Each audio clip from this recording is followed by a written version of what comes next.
વિદ્યાર્થી મિત્રો, online lecture છે આપણા બાયોલોજીના ઓક્સફોર્ડ સ્કૂલ ઓફ સાયન્સ દ્વારા લેવાય છે, જેમની અંદર આપનું હાર્દિક સ્વાગત છે. જે આજનો આપણો જે મુખ્ય વિષય છે બાયોલોજી છે. હવે એમની અંદર લાસ્ટ જે પોઈન્ટ હતો આપણે જોયો હતો, જે ગ્રિફિથનું જે ડીએનએનો પ્રયોગ હતો એનું લાક્ષણિકરણ, જે એવરી મેકલોઇડ અને મેકાર્ટી નામના વૈજ્ઞાનિકે 1944માં આપેલ હતો, જેમની અંદર સાબિત થયું હતું ડીએનએ જનીન દ્રવ્ય છે. કેમ કે જે આરમાંથી એસમાં રૂપાંતર પામતા હતા ત્યારે જે મુખ્ય ડીએનએ હતું એ આર જે એસ ગરમીથી મારી નાખેલા હતા એ આર લઈ લેતું હતું અને આર છે એ એસની અંદર રૂપાંતરિત થતું હતું. એટલા માટે આ પ્રયોગનું નામ આપણે આપ્યું હતું રૂપાંતરણનો પ્રયોગ. વિદ્યાર્થી મિત્રો, આજના જે મુખ્ય મુદ્દા છે એમાં પણ એક પ્રયોગનો જ સમાવેશ થાય છે, જે ડીએનએ જનીન દ્રવ્ય છે. તો જનીન દ્રવ્ય છે એમની અંદર આપણે મુખ્ય પોઈન્ટની અંદર વાત કરતા હતા, તો એમની અંદર ખાસ જે હર્શી અને ચેઝનો જે પ્રયોગ છે એ આવશે. પછી જનીન દ્રવ્યના ગુણધર્મો છે, એમની અંદર પ્રોટીન, આરએનએ અને ડીએનએ એવા ત્રણ ઘણા બધા વૈજ્ઞાનિકો માનતા હતા કે આ ત્રણમાંથી કોઈ પણ જનીન દ્રવ્ય હોઈ શકે છે. તો પુરાવા હોય છે આવા જનીન દ્રવ્યના, જેનો આપણે અભ્યાસ કરશું કે ડીએનએ વિરુદ્ધ આરએનએના મુખ્ય પુરાવા, કેમ કે પ્રોટીન કે પાર્ટિસિપેટ થતું નથી. હવે આગળની વાત કરીએ, ત્રીજો પોઈન્ટ આજનો છે એ આરએનએ વિશ્વ છે, કે આરએનએ શું કહેવા માગે છે એ છે. તો આજથી મતલબ પહેલો મુદ્દો છે એમનાથી આપણે શરૂઆત કરીએ. જે પહેલો મુદ્દો છે એ ડીએનએ જનીન દ્રવ્ય છે. હવે ડીએનએ જનીન દ્રવ્ય છે, બરાબર છે, એમનો જે પહેલો પોઈન્ટ છે એમની અંદર આપણે વાત કરીશું કે ડીએનએ આનુવંશિક દ્રવ્ય પણ છે, કે જે પેઢી દર પેઢી અથવા તો માતા પિતાની અંદર જે કંઈ લક્ષણો છે એની આગળની સંતતિમાં વહન પામે છે. તો એના માટે ડીએનએ જવાબદાર છે. હવે આની સુસ્પષ્ટ સાબિતી છે બે વૈજ્ઞાનિકે આપી, આલ્ફ્રેડ હર્શી અને માર્થા ચેઝ. હવે એણે જ્યારે આ પ્રયોગ કર્યો છે 1952ની અંદર, એટલે બે વૈજ્ઞાનિકનું નામ બહુ ક્લિયર થઈ ગયું. અથવા તો તમને આ પ્રશ્ન પૂછવામાં આવે હર્શી અને ચેઝનો પ્રયોગ, તો પણ તમે કહી શકો, અથવા તો આના માટે બીજો શબ્દ તમે વાપરી શકો, પરાંતરણનો પ્રયોગ. આ જે પ્રયોગ છે એનું બીજું નામ છે પરાંતરણનો પ્રયોગ.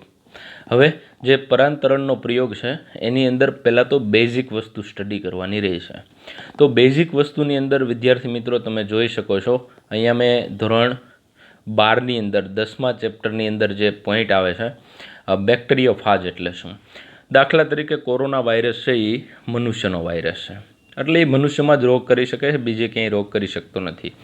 એવી જ રીતે વિદ્યાર્થી મિત્રો, આ જે બેક્ટેરિયોફાજ છે એ બેક્ટેરિયોફાજ ફક્ત અને ફક્ત બેક્ટેરિયાને જ ચેપ લગાડી શકે છે, બેક્ટેરિયાને જ તોડી શકે છે, બીજા કોઈને તોડી શકતો નથી. એટલા માટે આપણે એનું નામ આપી દીધું બેક્ટેરિયોફાજ. હવે બેક્ટેરિયાફાજની રચનામાં તમે જુઓ તો ઉપરની તરફ શીર્ષ હોય છે, ત્યારબાદ અહીંયા જે આ ભાગ છે એ કોલરનો ભાગ છે, અને એની નીચે પૂંછનો ભાગ છે. હવે નીચે તમે જોશો તો એક પ્લેટ છે, પ્લેટ વડે ખાસ કરીને જે ડીએનએ છે, અહીંયા જે આમની અંદરનો શીર્ષનો જે અંદરનો ભાગ છે એ અંદરના એરિયામાં ડીએનએ હોય છે. હવે નીચે તમને પૂંછ તંતુ દેખાય છે. આ પૂંછ તંતુ વડે એ બેક્ટેરિયા સાથે ચોંટી જાય છે, બેક્ટેરિયાને ચેપ લગાડે છે, અને જે અંતિમ તંતુ છે એ પૂંછ તંતુના અંતિમ છેડા છે. અહીંયા મેં બીજી આકૃતિ પણ આપેલી છે. બીજી આકૃતિમાં તમે સ્પષ્ટ જોઈ શકો છો, અને એ 2D અને 3D બંને આકૃતિ છે, એટલે માટે બહારથી કેવું દેખાય છે, અંદરથી કેવું દેખાય છે એની વાત કરી શકીએ. હવે જે અંદરનો ભાગ છે, આ જે ભાગ છે એમનો જીનોમ છે, ડીએનએ છે. હવે બે વસ્તુ બહુ ક્લિયર થઈ ગઈ બંધારણમાં. આ ફરતી બાજુએ જે કાંઈ કાળા કલરનું કોડ છે એનું કેપ્સિડ છે, બરાબર. ત્યારબાદ જે અંદરનો ભાગ છે એમનું ડીએનએ છે. નીચે તમે જોઈ શકો છો, આ નીચેનો ભાગ છે એ એમનો કોલરની વાત કરી, આ જે કોલરનો રિજિયન છે એની નીચે તમે જોઈ શકો તો આ પ્લેટ હતી એમની, અને આ એમના બધા ફાઈબર હતા. તો બહુ બે વસ્તુ ક્લિયર થઈ છે વિદ્યાર્થી મિત્રો. એક તો ભાગ છે, બરાબર છે, એક જે આખો પોઈન્ટ છે એ પોઈન્ટ આખો ટોટલી ઉપરનો શીર્ષ પ્રદેશની અંદર બે ભાગ છે, એમાં ફરતી બાજુનું કેપ્સિડનો વિસ્તાર છે અને અંદરની બાજુએ જીનોમ ગોઠવાયેલું છે. હવે જે કેપ્સિડ છે, અહીંયા મેં એક પોઈન્ટ આઉટ કરી દીધો છે. મતલબ અહીંયા જે આ ભાગ છે એ પ્રોટીનનો બનેલો છે. મતલબ જે બ્લેક કલર તમને દેખાય કેપ્સિડ જે છે એ કેપ્સિડ ટોટલી આ પ્રોટીનનું બનેલું છે. જીનોમ છે એ ડીએનએ અથવા તો આરએનએ હોઈ શકે. પણ અહીંયા જે હર્શી અને ચેઝ નામના વૈજ્ઞાનિકે જે બેક્ટેરિયોફાજ લીધો એ બેક્ટેરિયોફાજની અંદર જનીન દ્રવ્ય તરીકે ડીએનએ હતું અને એમનો યજમાન કોષ છે ઈ કોલાઈ છે. આગળ આપણે વાત કરીએ તો આ બેઝિક પોઈન્ટ થયો કે તમને બેક્ટેરિયોફાજ વિશે પહેલાં તો ખબર હોવી જોઈએ. બેક્ટેરિયાફાજની એટલી ખબર હોય એના પછી બેક્ટેરિયોફાજનું જીવનચક્રની ખબર હોવી જોઈએ. તો આગળનો જે પોઈન્ટ છે એ જીવનચક્રની વાત કરું છું. જીવનચક્રની વાત એ છે કે પહેલો પોઈન્ટ છે બેક્ટેરિયાનું જીવનચક્રની અંદર કે બેક્ટેરિયા સૌ પ્રથમ યજમાન અથવા તો કોઈ પણ જગ્યાએ આવેલા હશે ત્યાં એમની સાથે બેક્ટેરિયોફાજ જોડાશે. દાખલા તરીકે કોરોના વાયરસ છે એ આપણા મનુષ્યના શરીર સાથે જ ચોંટે છે એટલે આપણને ચેપ લાગે છે. એવી રીતના બેક્ટેરિયાને પણ જે આ વાયરસ છે બેક્ટેરિયોફાજ છે એમનો ચેપ લાગે છે અને આ ચેપ લાગે ત્યારબાદ આખો વાયરસ યજમાન કોષમાં દાખલ થતો નથી. ફક્ત અને ફક્ત જે યજમાન કોષની અંદર જનીન દ્રવ્ય એટલે કે ડીએનએ દાખલ કરે છે. હવે આટલો આ પોઈન્ટ બહુ ક્લિયર થયો. એમના પછીની જો વાત કરવામાં આવે તો બેક્ટેરિયલ કોષની અંદર વાયરસ છે એ પોતાનું સમજી લે, બધી જીનેટિક મશીનરીનો ઉપયોગ કરે અને વાયરસના કણનું મોટા પાયે ઉત્પાદન કરે અને કોષને તોડીને છૂટા પડી જાય. તો બેઝિક પોઈન્ટ એ થયા તો કે પહેલું બેક્ટેરિયાને ચેપ લગાડે, ડીએનએ દાખલ કરે અને પોતાનું ડીએનએનું એમ્પ્લિફિકેશન કરે અને વાયરસના કણ એટલે કે ઘણા લાખોની સંખ્યામાં વાયરસ કણનું ઉત્પાદન કરે અને વાયરસ કણનું ઉત્પાદન થાય ત્યારે કોષને તોડી અને બહાર નીકળે છે. તો કોષને તોડે છે એટલે આ પ્રકારની જે સાયકલ છે એને લાઇટિક સાયકલ તરીકે ઓળખવામાં આવે છે. લાઇટિક એટલા માટે કોષને તોડીને બહાર નીકળે છે. તો અહીંયા મેં તમારે એમના માટે આ સમજવા માટે મેં આકૃતિ આપેલી છે. અહીંયા તમે જોઈ શકો છો સૌ પ્રથમ જે પીળા કલરનો છે એ યજમાન કોષ. આ જે યજમાન કોષ છે યજમાન કોષની ઉપર બેક્ટેરિયોફાજ ચોંટી જાય છે. ચોંટી જાય પછી ફક્ત અને ફક્ત જેવી રીતના ઇન્જેક્શન આપણા શરીરમાં દાખલ થતું નથી અને ફક્ત દવા જ આપણા શરીરમાં દાખલ થાય છે એવી જ રીતે સેમ ટુ સેમ બેક્ટેરિયોફાજ ફક્ત અને ફક્ત ડીએનએ જ દાખલ કરે છે. આખો બેક્ટેરિયોફાજ છે દાખલ ક્યારેય થશે નહીં. હવે તમે જોઈ શકો છો આગળની સાયકલની અંદર એટલે પહેલા સ્ટેપની અંદર જે ચેપ લાગ્યો હતો એના બાદ અંદર ફક્ત ડીએનએ દાખલ થયું. હવે અંદર જીનેટિક મશીનરી કરીને બાયોસિન્થેસિસ ફેઝ આવે છે એટલે જે વાયરસના પહેલાં શીર્ષનું નિર્માણ થાય, પૂંછતંતુનું નિર્માણ થાય, પૂંછનું થાય, બેઝ પ્લેટ છે એમનું નિર્માણ થાય. આ બધાનું નિર્માણ થાય ત્યારબાદ અસેમ્બલીની ક્રિયા થાય એટલે અલગ અલગ ભાગો હતા એ જોડાઈ જશે. જોડાઈ ગયા બાદ કોષને તોડી અને વાયરસ છે એ છૂટો પડે અને બીજા યજમાન કોષ છે એમને ચેપ લગાડે છે. તો વિદ્યાર્થી મિત્રો આ જે બેઝિક જે હર્શી એન્ડ ચેઝનું છે અથવા તો પાયાની જે જરૂરિયાત કહી શકાય એક તો બેક્ટેરિયોફાજ એટલે શું તો કે બેક્ટેરિયાનો વાયરસ છે અને એમનું જીવનચક્ર છે. હવે આ બંને વસ્તુ જો ક્લિયર થઈ ગઈ હોય તો આપણે આગળ વધીએ.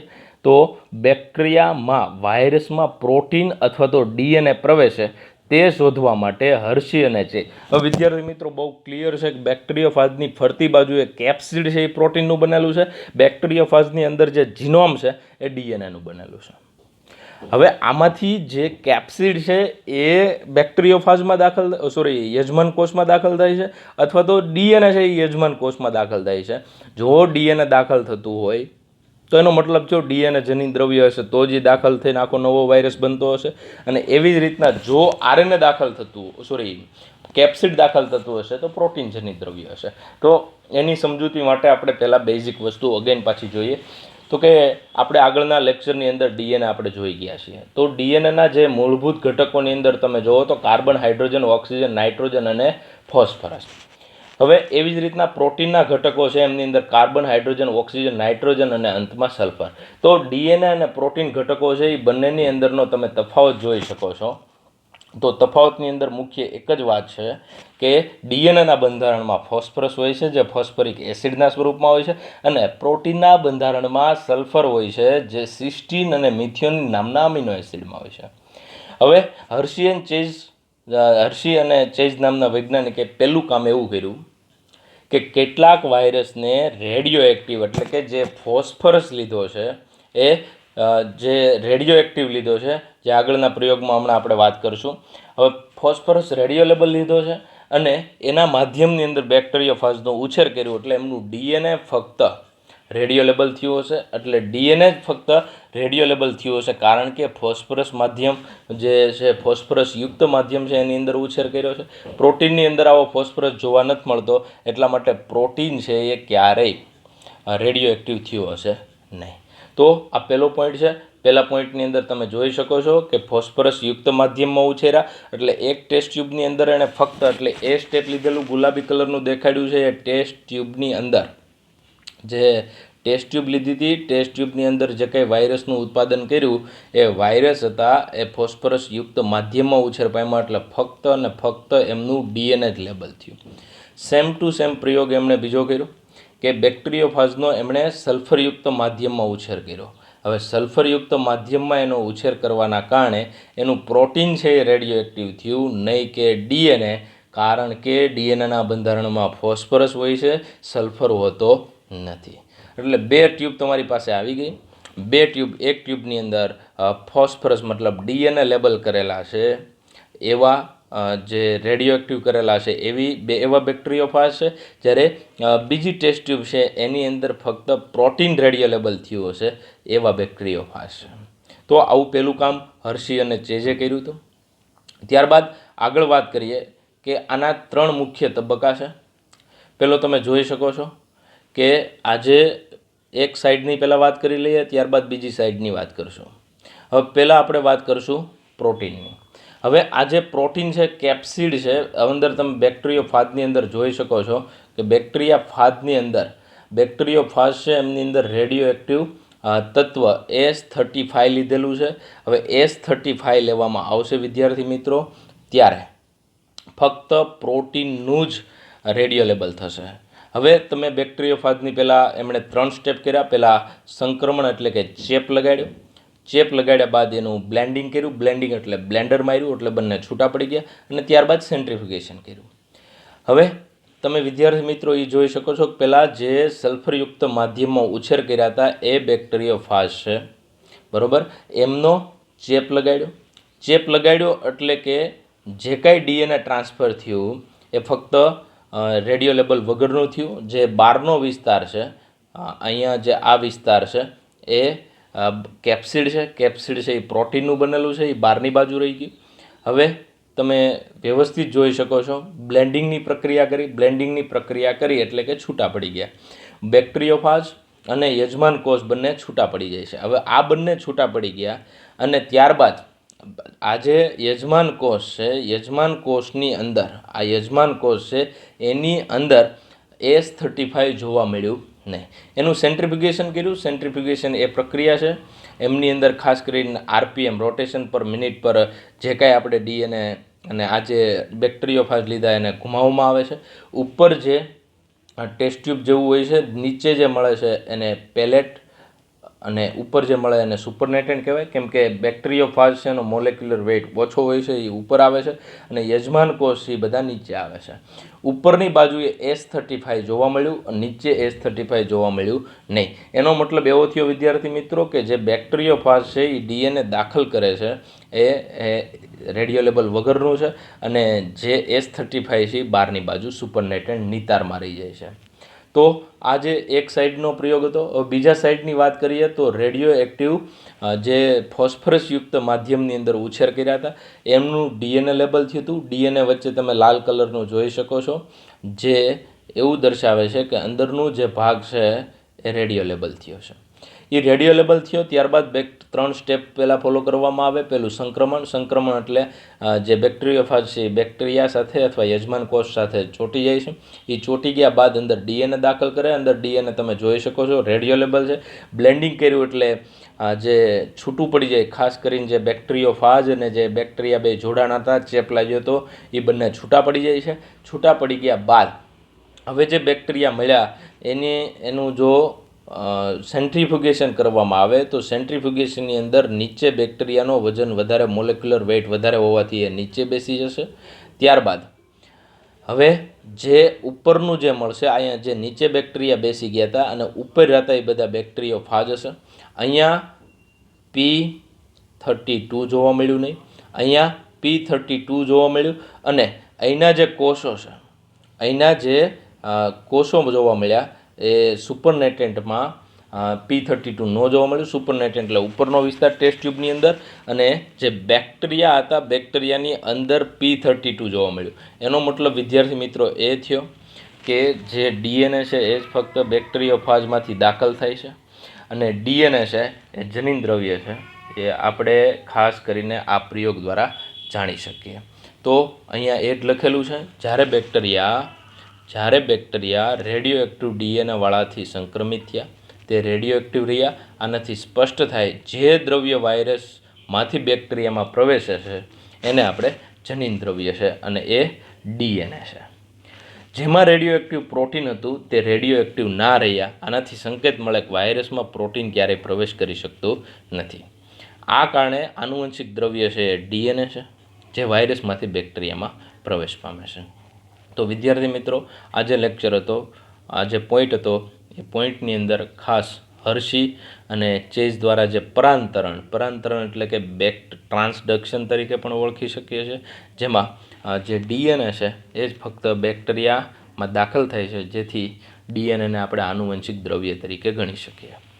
આજનો જે બીજો પોઈન્ટ છે, બીજા પોઈન્ટની અંદર હવે તમે વ્યવસ્થિત સમજી શકો છો કે જનીન દ્રવ્યના ગુણધર્મો. રિયલમાં ડીએનએ જનીન દ્રવ્ય છે કે આરએનએ જનીન દ્રવ્ય છે?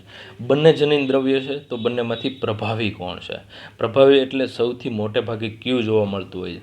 તો વિદ્યાર્થી મિત્રો, આપણે પ્રથમ લેક્ચરની અંદર વાત કરી હતી કે જે સૌ પ્રથમ જે જનીન દ્રવ્ય હતું એ આરએનએ હતું, પરંતુ આરએનએ સ્થાયી ન હોવાના કારણે એનું રૂપાંતર ડીએનએમાં થયું, કેમ કે ડીએનએ સૌથી વધારે સ્થાયી છે. હવે અગાઉ ઘણા વૈજ્ઞાનિકો માનતા હતા કે પ્રોટીન વિરુદ્ધ ડીએનએ વચ્ચે આનુવંશિક દ્રવ્યોનો વિવાદ હતો. વિવાદ એટલા માટે શબ્દ વાપર્યો છે, ઘણા વૈજ્ઞાનિકો એવું માનતા હતા કે પ્રોટીન છે એ આનુવંશિક દ્રવ્ય છે. પણ ઉપરનો આપણે પ્રયોગ જોયો, હર્શી અને ચેઝનો પ્રયોગ, એમાં શંકા વગર આપણે એવું કહી શકીએ કે જે આનુવંશિક દ્રવ્ય છે એ ફક્ત અને ફક્ત ડીએનએ છે. હવે અહીંયા નીચે લખેલું છે કે મોટે ભાગે આનુવંશિક દ્રવ્ય છે એ ડીએનએ છે. મોટે ભાગે આનુવંશિક દ્રવ્ય છે એ ડીએનએ છે. જે શબ્દ આપણે વાપર્યો હતો આગળ કે સુકોષ કેન્દ્રી અને આદિકોષ કેન્દ્રી, અને જે મોટા ભાગની અંદર મોનેરા, પ્રોટિસ્ટા, ફૂગ, પ્રાણી અને વનસ્પતિ જે કાંઈ સૃષ્ટિ છે, આ બધી સૃષ્ટિની અંદર જનીન દ્રવ્ય તરીકે ફક્ત અને ફક્ત ડીએનએ છે. જ્યારે કેટલાક ઉદાહરણ એવા છે કે એ ઉદાહરણની અંદર જનીન દ્રવ્ય તરીકે આરએનએ છે. તો એ જનીન દ્રવ્ય તરીકે પેલો ટોબેકો મોઝેક વાયરસ છે. હવે આ ટોબેકો મોઝેક વાયરસ અને બેક્ટેરિયોફાજ, ક્યુબી બેક્ટેરિયોફાજ, આ બંને બેક્ટેરિયોફાજ એવા છે, અથવા તો એચઆઈવીનો વાયરસ લઈ શકીએ. તો આ ત્રણેયની અંદર તમે જોઈ શકો છો કે જનીન દ્રવ્ય તરીકે આરએનએ છે. એ સિંગલ સ્ટેન્ડર્ડ એટલે એક શૃંખલાવાળું પણ હોઈ શકે, અથવા તો બે શૃંખલાવાળું પણ હોઈ શકે છે. હવે પ્રશ્ન એ થાય કે આરએનએ કરતાં ડીએનએ સૌથી પૂર્ણ પ્રભાવી આનુવંશિક દ્રવ્ય કહી શકાય? તો એના માટેનો કારણો ઘણા હોઈ શકે. કારણ કે આરએનએ છે આપણા શરીરમાં, જે તમને લિંક આખી ખબર છે કે ડીએનએ સેન્ટ્રલ ડોગમા છે, એમની અંદર જે ડીએનએમાંથી આરએનએ એમઆરએનએ બને, આરએનએમાંથી પ્રોટીન બને છે. તો એ જે કાંઈ કાર્ય કરે છે એમઆરએનએ કરે છે, જે સંદેશાવાહકનું કાર્ય કરે છે. જ્યારે અનુકૂલક કારક એટલે અમીનો એસિડનું એક જગ્યાએથી બીજી જગ્યાએ ટ્રાન્સફર કરવાનું કામ જે ટીઆરએનએ કરે છે. હવે ટીઆરએનએ છે એ ટ્રાન્સફર આરએનએ અથવા તો અનુકૂલ કારક તરીકે આપણે ઓળખી શકીએ છીએ. એનું કારણ એટલા માટે છે કે એમનું ફક્ત અને ફક્ત કામ એવું છે જે પ્રોટીન સંશ્લેષણમાં અમીનો એસિડનું એક જગ્યાએથી બીજી જગ્યાએ વહન કરે છે. હવે વિદ્યાર્થી મિત્રો, આગળ તમારે કોમેન્ટ દ્વારા મને એ સમજાવવાનું છે કે ડીએનએ અને આરએનએ વચ્ચેનો ભેદ શું છે. હું તમને અહીંયા ખાલી 2 અથવા તો 3 ભેદ આપી શકું છું કે ડીએનએ સ્થાયીપણું છે અથવા તો સ્થાયીત્વ દર્શાવે છે, આરએનએ સ્થાયીપણું દર્શાવતું નથી. હવે આરએનએ શા માટે સ્થાયીપણું દર્શાવતું નથી એની હમણાં નીચે ડિટેલમાં વાત કરીશું. ત્યારબાદ ડીએનએ છે એના બંધારણની અંદર એ, ટી, જી અને સી હોય છે, જ્યારે આરએનએના બંધારણમાં એ, યુ, જી અને સી હોય છે. જ્યારે ડીએનએના નામ પ્રમાણે ડીઓક્સીરિબોઝ શર્કરા હોય છે, જેમની અંદર બીજા નંબરના કાર્બન ઉપર ઓક્સિજન ગેરહાજર હોય છે, જ્યારે આરએનએની અંદર જે રિબોઝ પેન્ટોઝ શર્કરા છે એમના બીજા નંબરના કાર્બન ઉપર OH ગ્રુપ આવેલું હોય છે. તો OH ગ્રુપ છે એમાંનો O છે, O હોવાના કારણે તે ઉત્પ્રેરક તરીકેનું કામ કરે, ઉત્સેચક તરીકેનું કામ કરે છે, એટલા માટે એ સ્થાયી રહી શકતો નથી, કોઈક ને કોઈ જૈવ રાસાયણિક ક્રિયામાં ભાગ લે છે. વિદ્યાર્થી મિત્રો, આના સિવાયના જે ભેદ છે એ તમારે કોમેન્ટ દ્વારા જણાવવાના રહેશે.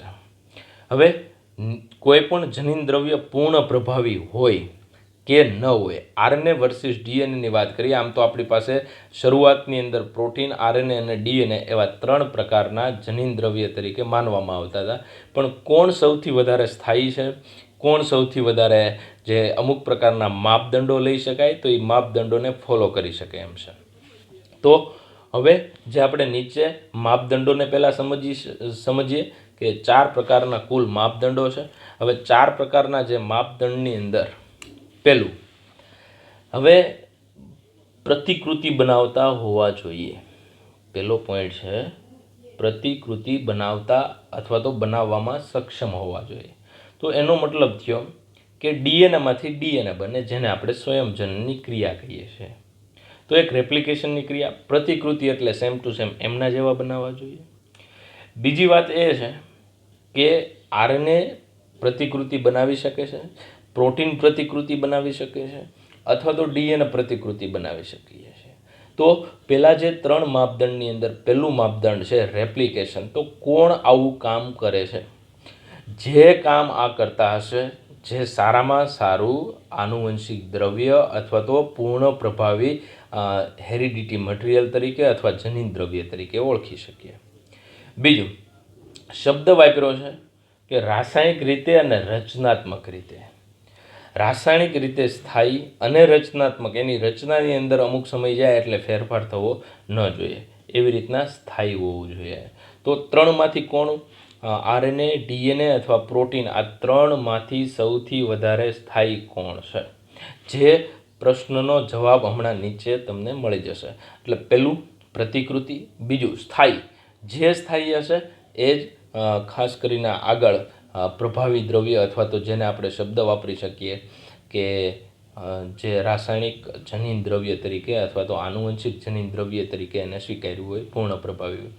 ત્રીજું વિકૃતિ, મ્યુટેશન. ધીમા ફેરફાર કોની અંદર થઈ શકે? ધીમા ફેરફાર શબ્દ વાપર્યો છે, ઝડપી ફેરફાર શબ્દ વાપર્યો નથી. વિકૃતિ એટલે શું? તમને એવો પ્રશ્ન થતો હશે. તો મ્યુટેશન એટલે શું? વિકૃતિ એટલા માટે કહી શકાય અથવા વિકૃતિ એટલે કે ડીએનએની અંદર કોઈ પણ પ્રકારનો ફેરફાર આવે. દાખલા તરીકે રંગસૂત્રની સંખ્યામાં ફેરફાર આવે, કે રંગસૂત્રના રચનામાં અથવા બંધારણમાં ફેરફાર આવે, અથવા તો જનીનની સંખ્યામાં અથવા તો જનીનના બંધારણમાં ફેરફાર આવે. દાખલા તરીકે કોઈ ડીએનએ છે, એની શૃંખલા ગોઠવાયેલી છે, ATGC એવી રીતના કોઈ સિક્વન્સ છે, એની અંદર એક પણ ન્યુક્લિયોટાઇડનો, સિંગલ ન્યુક્લિયોટાઇડનો પણ ચેન્જ આવે, જેમને વિકૃતિ તરીકે લઈ શકાય. તો આ વિકૃતિ ધીમા દરે કોની અંદર થાય છે? હવે જેમની અંદર ધીમા દરે થતી હોય, જેમની અંદર આ વિકૃતિ ધીમા દરે થતી હોય, એને આનુવંશિક દ્રવ્ય તરીકે ગણી શકાય. તો ત્રીજો માપદંડ ખબર પડી વિદ્યાર્થી મિત્રો. પહેલો માપદંડ હતો પ્રતિકૃતિ. પ્રતિકૃતિ એટલે એક ડીએનએમાંથી બીજું ડીએનએ અથવા તો આરએનએમાંથી આરએનએ, પ્રોટીનમાંથી પ્રોટીન, આવી રીતના જો કોઈ બને તો એના માટે પ્રતિકૃતિ શબ્દ વાપરી શકાય. તો રિયલમાં 3માંથી આરએનએ, ડીએનએ અને પ્રોટીનમાંથી પ્રતિકૃતિ કોણ બનાવી શકે છે? બીજો પોઈન્ટ છે વિદ્યાર્થી મિત્રો, સ્થાયી હોવું જોઈએ. તો કોણ સ્થાયી છે? આરએનએ સ્થાયી છે, ડીએનએ સ્થાયી છે, પ્રોટીન છે. હવે ત્રીજો પોઈન્ટ આપણે લીધો ધીમા ફેરફારો. ધીમા ફેરફારો એટલા માટે વિકૃતિ. વિકૃતિ કોની અંદર થઈ શકે? તો કે વિકૃતિ આરએનએમાં પણ થઈ શકે અને ડીએનએમાં પણ થઈ શકે, પણ ધીમો દર કોનો છે એ બહુ મહત્વનું રહેશે. ધીમો દર કોની અંદર છે? ડીએનએમાં છે કે આરએનએમાં છે? હવે આપણે વાત કરીએ તો આરએનએની અંદર અત્યારે હાલની અંદર તમે ક્યાંક સાંભળ્યું હશે કે કોરોના વાયરસની અંદર બંધારણનો ફેરફાર આવે છે. કેમ કે HIV વાયરસ છે એની રસી એટલા માટે જ નથી બનતી કેમ કે એના બંધારણની અંદર ફેરફાર આવે. તો કોઈપણ વાયરસ છે જેની અંદર જનીન દ્રવ્ય તરીકે આરએનએ છે, અને જ્યાં આરએનએ હોય ત્યાં ઝડપથી વિકૃતિ થઈ શકે છે. તો ઓછી વિકૃતિ ફક્ત અને ફક્ત ડીએનએમાં થાય છે. તો તમે હવે સમજી શકો છો કે મારો કહેવાનો મતલબ એ છે કે ડીએનએ પૂર્ણ પ્રભાવી જનીન દ્રવ્ય છે, જેની આપણે ડિટેલમાં હમણાં નીચે વાત કરશું. હવે ત્યારબાદ જો વાત કરવામાં આવે તો મેન્ડેલિયનના રૂપમાં તે પોતાની જાતને અભિવ્યક્ત થઈ શકવું જોઈએ. હવે મેન્ડેલિયન લક્ષણો એટલે શું? તો કે મેન્ડલનો પ્રયોગ તમે ગ્રેગર જોહન મેન્ડલ, જે જનીન વિદ્યાના પિતા છે, તો જનીન વિદ્યાના પિતા છે, તો એમણે અભિવ્યક્તિની આખી વાત કરી કે કોઈની અંદર જો એ જનીન અથવા કારક આવેલું હોય અને એમાંથી આરએનએ બનતું હોય અને આરએનએમાંથી પ્રોટીન બનતું હોય અને એ લક્ષણ દેખાતું હોય તો એને આપણે પ્રભાવી અથવા તો અભિવ્યક્ત થઈ શક્યું છે એવું કહી શકીએ. તો આવું આરએનએ જે અભિવ્યક્ત થઈ શકે છે કે ડીએનએ અભિવ્યક્ત થઈ શકે છે, એ ચોથો મુદ્દો રહેશે. તો વિદ્યાર્થી મિત્રો, કુલ 4 પ્રકારના માપદંડ છે. પહેલો માપદંડ છે એ પ્રતિકૃતિ છે, બીજું સ્થાયીપણું, ત્રીજું છે એ ધીમા ફેરફાર એટલે વિકૃતિના ચાન્સીસ છે એ ઓછા છે, એના પછી મેન્ડલના લક્ષણોના આધારે અભિવ્યક્ત થવાનું છે. હવે આગળ વિદ્યાર્થી મિત્રો આપણે વાત કરીએ, એક પછી એક પોઈન્ટ જોઈએ. આનું મેં ટેબલ બનાવી દીધું છે. આ ટેબલ તમારે જે ફેરબુક છે એની અંદર લખવાનું રહેશે. હવે આ રીતના મેં બધા પોઈન્ટ શોર્ટ આઉટ કરીને મેં અહીંયા લખેલા છે, જે તમારે ટાઈમ મળે એટલે તમારી પાકી બુકની અંદર લખવાનું રહેશે. અને પાકી બુક છે જ્યારે લોકડાઉન પૂરું થશે ત્યારે એ પાકી બુક ચેક કરવામાં આવશે. તો અહીંયા જેટલા પોઈન્ટ આવી રીતના આજે લેક્ચર લઉં છું એમની અંદર લખેલું છે એ તો ખાસ લખી જ નાખજો.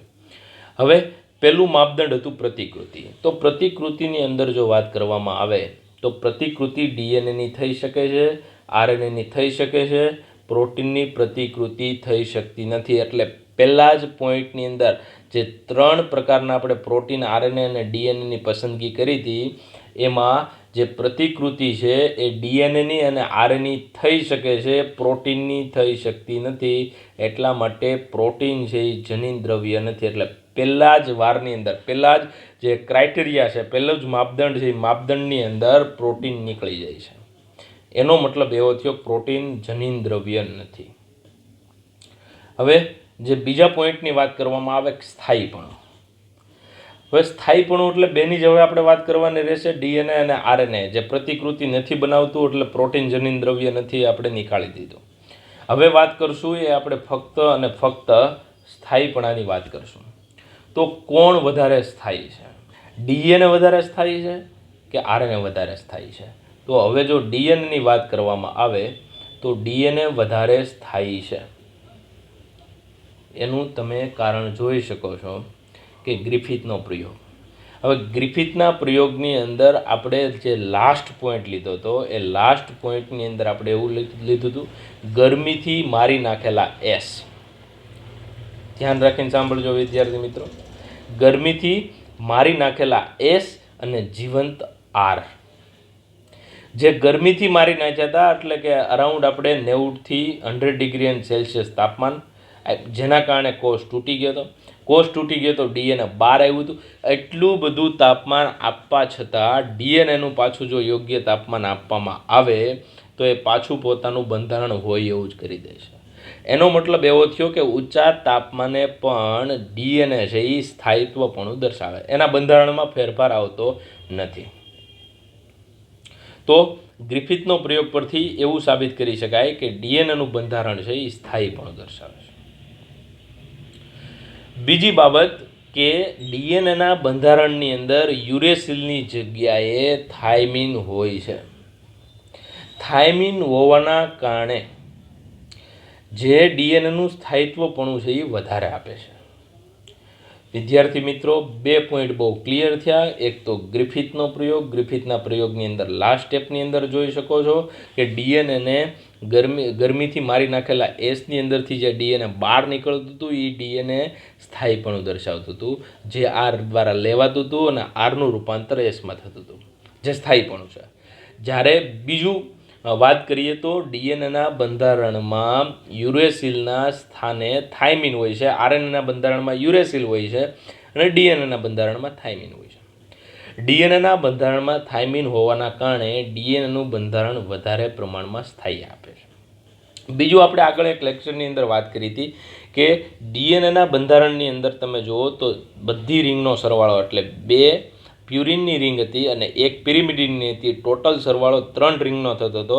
3 રિંગના કારણે 3 રિંગ ઉપર એક રિંગ ઉપર આમ ગોઠવાયેલી હતી. ગોઠવાયેલી હોવાના કારણે સ્થાયીપણું વધારે હતું. બીજું, આપણું ડીએનએનો ત્રીજો પોઈન્ટ જે સ્થાયીપણાનો છે એવો કહી શકીએ કે આપણી જેમ ઉંમર વધે અથવા તો આપણે કોઈ ખોરાક બદલીએ અથવા તો પર્યાવરણની અંદર ફેરફાર આવે, ડીએનએના બંધારણમાં ફેરફાર આવતો નથી. મતલબ ડીએનએ સૌથી વધારે સ્થાયી છે. એમના વર્સિસ જો આરએનએની વાત કરવામાં આવે તો આરએનએના બંધારણની અંદર પેન્ટોઝ શર્કરા છે. પેન્ટોઝ શર્કરાના જે બીજા નંબરનો કાર્બન છે એ બીજા નંબરના કાર્બન ઉપર OH ગ્રુપ છે, ઓક્સિજન છે, અને ઓક્સિજન હોવાના કારણે તે ઉત્પ્રેરકનું કામ કરે છે, ઉદ્દીપકનું કામ કરે, ઉત્સેચકનું કામ કરે છે. એટલા માટે આરએનએ છે એ રિબોઝાઇમ ઉત્સેચક તરીકેનું કાર્ય કરે છે. અને આ ઉત્સેચકનું તરીકેનું કાર્ય કરે છે. ઉત્સેચક છે એ એટલું બધું કાર્ય કરવાના લીધે અથવા તો કેટાલિસિસની ક્રિયા કરવાના કારણે તે અસ્થિર છે, ક્યાંક ને ક્યાંક પ્રક્રિયામાં ભાગ લે છે અને સરળતાથી વિઘટન થઈ શકે. વિદ્યાર્થી મિત્રો, જે એમઆરએનએ હોય છે એનો અરાઉન્ડ જે લાઈફ સ્પાન હોય છે, જીવનકાળ હોય છે, એ અરાઉન્ડ એવું માનવામાં આવે કે 2 થી 3 મિનિટ જેટલો હોય છે. એટલા માટે આરએનએ છે એ ઓછું સ્થાયી છે, ડીએનએ સૌથી વધારે સ્થાયી છે. પ્રોટીન તો જનીન દ્રવ્ય છે જ નહીં, બરાબર. એટલા માટે એનું કોઈ સ્થાયીપણાની વાત કરવામાં નથી આવતી. હવે ધીમા ફેરફારોની વાત છે. તો ધીમા ફેરફાર ફક્ત અને ફક્ત ડીએનએમાં જ થઈ શકે છે. આરએનએનું જે બંધારણ છે, આરએનએની અંદર આપણે હમણાં જ વાત કરી કે આરએનએની અંદર બીજા નંબરના કાર્બન ઉપર OH ગ્રુપ છે. એટલા માટે અસ્થાયીપણું વધારે છે, ઝડપથી વિકૃતિ પામી શકે છે. એટલે જે ત્રીજો ક્રાઇટેરિયા તો ધીમા ફેરફાર અથવા તો એને વિકૃતિ કહી શકીએ. એ વિકૃતિના ક્રાઇટેરિયા છે એ સૌથી ઓછા છે ડીએનએમાં. સૌથી વધારે વિકૃતિના ક્રાઇટેરિયા છે એ આરએનએમાં છે. એટલા માટે વાયરસની અંદર જનીન દ્રવ્ય તરીકે જો આરએનએ હોય તો ઝડપથી વિકૃતિ પણ થઈ શકે અને ઝડપથી નવા વાયરસનું નિર્માણ પણ થઈ શકે, જે કોઈ પણ યજમાન માટે હાનિકારક છે. પ્રોટીનની વિદ્યાર્થી મિત્રો કોઈ પ્રકારની વાત જ નથી. હવે મેન્ડેલિયન જે લક્ષણો છે એ મેન્ડેલિયન લક્ષણોને ફોલો કરે છે એ ફક્ત અને ફક્ત ડીએનએ કરે છે. મેન્ડેલિયન લક્ષણોને જે આરએનએ છે એ ફોલો કરી શકતું નથી. તો હવે વિદ્યાર્થી મિત્રો તમે જોઈ શકો છો કે સૌથી વધારે જનીન દ્રવ્ય તરીકે અહીંયા પ્રતિકૃતિને પણ કેમ કે ડીએનએમાંથી ડીએનએ જે બને છે એને આપણે સ્વયંજનન કહીએ છીએ. બીજું જે લક્ષણ છે એ બીજા લક્ષણની અંદર વાત કરીએ તો સ્થાયિત્વપણું પણ ડીએનએનું છે, આરએનએનું સ્થાયીપણું ઓછું છે, ફક્ત વધારે સ્થાયીપણું ડીએનએનું છે. ત્યારબાદ જો વાત કરવામાં આવે તો આપણો જે ક્રાઇટેરિયા હતો ધીમા ફેરફાર, તો ધીમા ફેરફાર ફક્ત ડીએનએના છે, જ્યારે આરએનએની અંદર જે ફેરફાર છે એ ઝડપી છે. એટલે માપદંડ તરીકે સ્વીકારી શકાય, પરંતુ જનીન દ્રવ્ય તરીકે સ્વીકારેલું નથી. અથવા સ્વીકારેલું છે તો ફક્ત વાયરસની અંદર જ સ્વીકારેલું છે, અથવા તો કુદરતે એમને જે આરએનએને ખાસ કરીને માહિતીના સ્થળાંતર માટે ઉપયોગ કર્યું છે, નહીં કે જનનિક માહિતીના સંગ્રહ કરવા માટે. બીજું મેન્ડેલિયન લક્ષણો હતા. જે લક્ષણો તમે જોયા હતા એ મેન્ડેલિયન લક્ષણો ફક્ત જે ડીએનએ ફોલો કરે છે, આરએનએ ફોલો કરતું નથી. તો સૌથી વધારે જનીન દ્રવ્ય તરીકે અથવા તો પૂર્ણ પ્રભાવી જે જનીન દ્રવ્ય જેને કહી શકીએ તો એ ડીએનએ હોઈ શકે છે. તો અહીંયા જે સ્થાયીપણાની વાત કરી હતી એમનો તમારી બુકનો જ અહીંયા મેં પોઈન્ટ લખેલો છે. એ પોઈન્ટની અંદર વાત કર્યું હતું કે આનુવંશિક પદાર્થ છે એ સ્થાયી કયો છે. તો આનુવંશિક પદાર્થ છે એ જીવનચક્રની વિવિધ અવસ્થા હોય, ઉંમર હોય કે સજીવની શારીરિક ક્રિયામાં પરિવર્તન થાય, જે હમણાં જ મેં વાત કરી હતી. એમ છતાં એમની અંદર કોઈ ફેરફાર થતો નથી એવું જનીન દ્રવ્ય ખાલી ડીએનએ છે.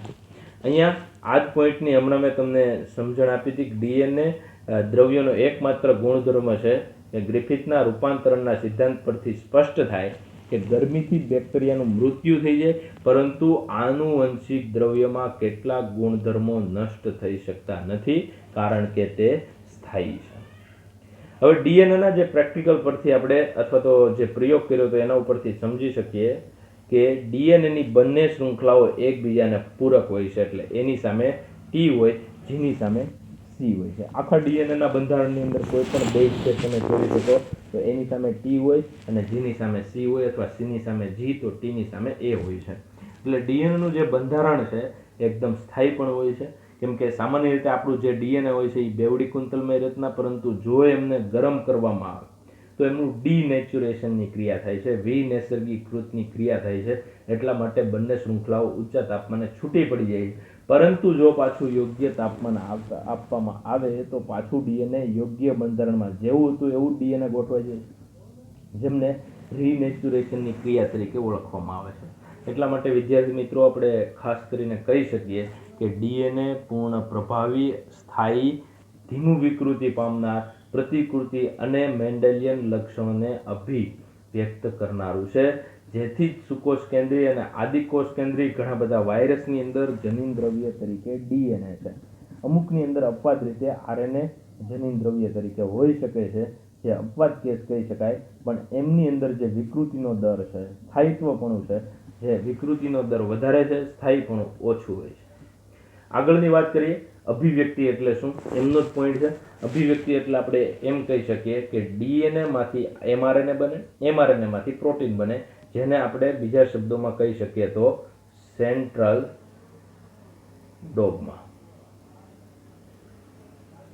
તો આ જે ક્રિયા છે સેન્ટ્રલ ડોગમા અથવા તો એ માટે પ્રસ્થાપિત પ્રણાલી જે ક્રિક દ્વારા આપવામાં આવેલ છે. હવે પ્રોટીન સંશ્લેષણ છે. પ્રોટીન તમે હજી આગળના ચેપ્ટરમાં તમને વધારે, આ ચેપ્ટરની અંદર આગળના પોઈન્ટમાં વધારે ખ્યાલ આવશે કે પ્રોટીન સંશ્લેષણ માટે આરએનએ સીધો જ સંકેત કરી શકે, કેમ કે પ્રોટીન છે એ અમીનો એસિડ બનેલા છે અને અમીનો એસિડના જે કાંઈ સંકેત છે એ સંકેત આરએનએમાં આવેલા છે અને સરળતાથી લક્ષણ અભિવ્યક્તિ થઈ શકે. જોકે ડીએનએ પ્રોટીન સંશ્લેષણ માટે આરએનએ ઉપર આધાર રાખવો પડે. એનો મતલબ થયો કે આરએનએ માંથી પ્રોટીન બને છે, આરએનએ માંથી પ્રોટીન બને છે અને આરએનએ માંથી પ્રોટીન બને છે અને ડીએનએ માંથી આરએનએ બને છે. તો આરએનએ માંથી સીધું જ પ્રોટીન બની શકે, પરંતુ ડીએનએ માંથી સીધું પ્રોટીન બની શકતું નથી, જે સાબિત કરે છે કે જે કંઈ પ્રોટીન બનવું હોય તો આરએનએ પર આધાર રાખવો પડે. એટલે જ આ સેન્ટ્રલ ડોગમાની આખી જે પ્રોસેસ છે એ ઉત્ક્રાંતિ દરમિયાન નિર્માણ પામી છે. વિદ્યાર્થી મિત્રો, આ જે બધી વ્યવસ્થા છે એ અંતર્ગત આરએનએ અંતર્ગત જે કાંઈ ક્રિયાઓ વિકસિત થઈ છે એમની અંદર મેસેન્જર આરએનએ છે, અનુકૂલનકારક આરએનએ છે એટલે કે ટીઆરએનએ છે, અને જે સ્પ્લાઇસિંગની ક્રિયા છે જે સુકોષ કેન્દ્રીયની અંદર સ્પષ્ટપણે જોઈ શકાય છે. તો આમાંથી નીટ માટેનો જે મહત્વનો પ્રશ્ન કહી શકાય કે ડીએનએ વધારે સ્થાયી અણુ છે, એટલા માટે ઉત્ક્રાંતિ દરમિયાન તેમનું જે જનીનિક માહિતીના સંગ્રહ માટે સૌથી વધારે પસંદગી કરેલ છે. ત્યારબાદ જે જનીનિક માહિતીનું સ્થળાંતર છે, પ્રોટીન બનવા માટે જે યોગ્ય છે, ડીએનએ માંથી આરએનએ બને, આરએનએ માંથી પ્રોટીન બને, તો આવી જે માહિતીના સ્થળાંતર માટે બેસ્ટ આરએનએ છે. તો તમને એવો પ્રશ્ન પૂછવામાં આવે કે who is best for genetic information અથવા સ્ટોરેજ ઓફ જેનેટિક ઇન્ફોર્મેશન, તો તમારે લખવાનું રહેશે ડીએનએ. અને તમને એમ પૂછે કે સ્થળાંતરણ માટે જે માહિતી છે, ઇન્ફોર્મેશન છે, એના ટ્રાન્સફર અથવા તો જે સ્થળાંતર માટે કોણ જવાબદાર છે, તો આરએનએ છે. વિદ્યાર્થી મિત્રો, આજનો જે છેલ્લો પોઈન્ટ છે એમનું નામ છે આરએનએ વિશ્વ. હવે જે આરએનએ વિશ્વ જે પોઈન્ટ છે એની અંદર શા માટે આરએનએ વિશ્વ એવો પોઈન્ટ આપ્યો, તો સામાન્ય રીતે તમે જાણી શકો આરએનએ એટલે શું. આરએનએ એટલે રિબોઝ ન્યુક્લિક એસિડ છે, જેમના બંધારણની અંદર ખાસ કરીને એયુજીસી યુરેસિલ આવેલું છે. હવે જે આરએનએ છે, આરએનએની ક્રિયાની અંદર વાત કરવામાં આવે તો આરએનએ જે પૃથ્વી ઉપર જે કાંઈ સજીવો બન્યા એ સજીવની અંદર આરએનએ પ્રથમ આનુવંશિક દ્રવ્ય હતું. આનુવંશિક દ્રવ્ય જો પ્રથમ આરએનએ હોય તો શા માટે આજે આરએનએ જનીન દ્રવ્ય તરીકે સુકોષ કેન્દ્રીય અને આદિકોષ કેન્દ્રીયમાં જોવા મળતું નથી? આવો પ્રશ્ન થાય. કારણ કે હમણાં જ આપણે ઉપર વાત કરીએ એમ સૌથી વધારે સ્થાયીપણું ડીએનએનું છે, આરએનએનું સ્થાયીપણું નથી. એટલે કે ઉત્ક્રાંતિ દરમિયાન આરએનએનું રૂપાંતર ડીએનએમાં થઈ ગયું, જે સ્થાયીપણું બક્ષે છે. તો જે કંઈ આપણે આરએનએ વિશ્વની વાત કરશું તો આરએનએ વિશ્વની અંદર પહેલો પોઈન્ટ આપણે એ જ યાદ રાખવાનો રહેશે કે આરએનએ એ પ્રથમ આનુવંશિક દ્રવ્ય છે. બીજું, તેના પ્રથમ આનુવંશિક જે પુરાવા છે, પ્રથમ જે આનુવંશિક દ્રવ્ય હતું તો એના પણ પુરાવા હોય છે. તો એમના પુરાવાની જો વાત કરવામાં આવે તો પહેલો જે પુરાવો છે એ પહેલો પુરાવો તમે જોઈ શકો કે આપણી જે કંઈ આવશ્યક ક્રિયાઓ છે, ચયાપચયની ક્રિયા છે, એમાં જે કંઈ પ્રોટીન બને છે એ પ્રોટીન આરએનએ માંથી બને આપેલો. કેમ કે જો આરએનએ જનીન દ્રવ્ય તરીકે સૌ પ્રથમવાર આરએનએ જનીન દ્રવ્ય તરીકે ન હોય તો આરએનએ નો કોઈ રોલ ન હોય.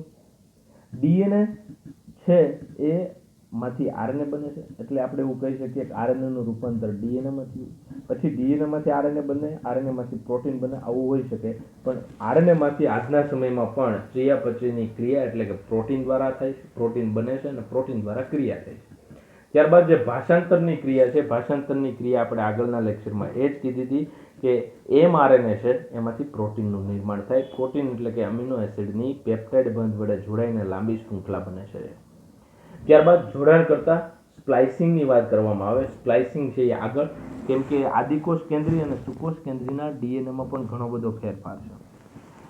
આદિકોષ કેન્દ્રી છે એમના જે ડીએનએ છે એમની અંદર જે બધું ડીએનએ છે એ કોડિંગ હોય છે, એટલે બધા ડીએનએ માંથી પ્રોટીન નિર્માણ થઈ શકે. જ્યારે સુકોષ કેન્દ્રીનું ડીએનએ એવું છે 2%થી પણ ઓછો વિસ્તાર પ્રોટીન બનાવે છે.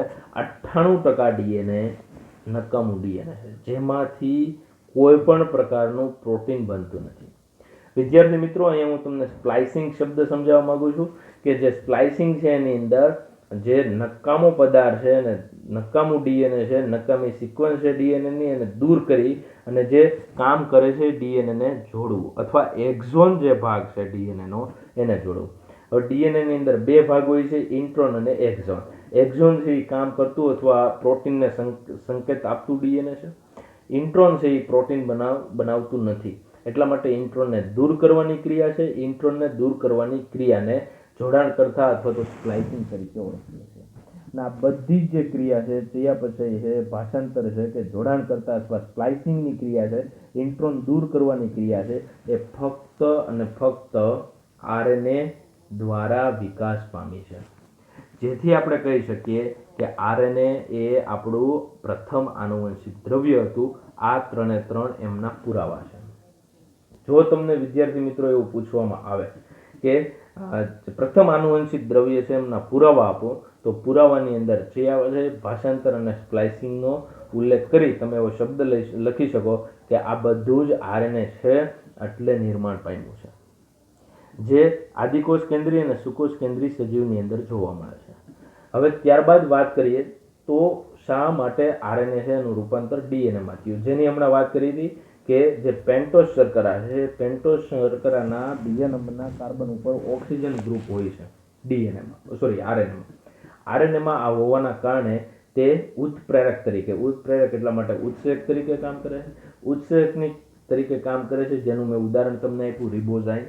હવે રિબોઝાઇમ તરીકે ઉત્સેચક તરીકે કામ કરતું એટલા માટે સ્થાયી નથી, અને સ્થાયી નથી એટલા માટે વિદ્યાર્થી મિત્રો એમનું રૂપાંતર ડીએનએમાં થયું છે. એટલા માટે અહીંયા એક સ્ટેટમેન્ટ લખ્યું છે કે આરએનએ ઉત્પ્રેરકના સ્વરૂપમાં પ્રતિક્રિયાશીલ હોવાથી અસ્થાયી છે, અને અસ્થાયી હોવાના કારણે તેમનું રૂપાંતર ડીએનએમાં થયું, અને જેથી ડીએનએનો ઉદ્ભવ થયો. તો જે કંઈ ડીએનએ જોવા મળે છે જનીન દ્રવ્ય તરીકે, એ મૂળભૂત રીતે આરએનએમાંથી જ બનેલું છે એવું આજના વૈજ્ઞાનિકો માની રહ્યા છે. હવે લાસ્ટ પોઈન્ટ છે ડીએનએના જે બેવડા કુંતલ, જે આપણે જોયું હતું કે નિસરણીની માફક ગોઠવાતું હતું અને કુંતલ જોવા મળતા હતા. એ કુંતલની અંદર 10 બેઝ પેર જેટલો જે જગ્યા અથવા બેઝ પેરનો સમાવેશ થતો હતો, જેની લંબાઈ આપણે એક બેઝ પેર વચ્ચેનું ડિસ્ટન્સ પણ જોયું હતું, 0.34 નેનોમીટર હતું. હવે જે ડીએનએનો બેવડા કુંતલ, પૂરકની પણ તમને મેં આગળ વાત કરી હતી. પૂરકની અંદર આપણે એવું કીધું હતું કે એની સામે હંમેશા બે હાઇડ્રોજન બંધ વડે ટી જોડાયેલું હોય, અને જેની સાથે 3 હાઇડ્રોજન બંધ દ્વારા સાઇટોસિન સાથે જોડાયેલું હોય. આવી આપણે લાસ્ટમાં વાત કરી હતી. આ બધી ક્રિયા છે જ્યારે આપણા શરીરની અંદર ડીએનએની અંદર કોઈ પણ થોડી પણ નાની ફેરફાર આવે. ફોર એક્ઝામ્પલ, યુવી કિરણો છે જ્યારે આપણા શરીરની અંદર પ્રવેશે, અલ્ટ્રાવાયોલેટ કિરણ, એમાંથી જે 260 નેનોમીટર છે એ આપણા માટે ઘાતક હોય છે. જે આપણા શરીરની અંદર ડીએનએમાં થાઇમિન ડાયમર, દાખલા તરીકે કોઈ પણ ડીએનએ છે તો આ ડીએનએની અંદર થાઇમિન જોડાયેલા હોય તો થાઇમિન એ સાથે જોડાયેલું હોય તો આવી રીતના ડીએનએની રચના થાય.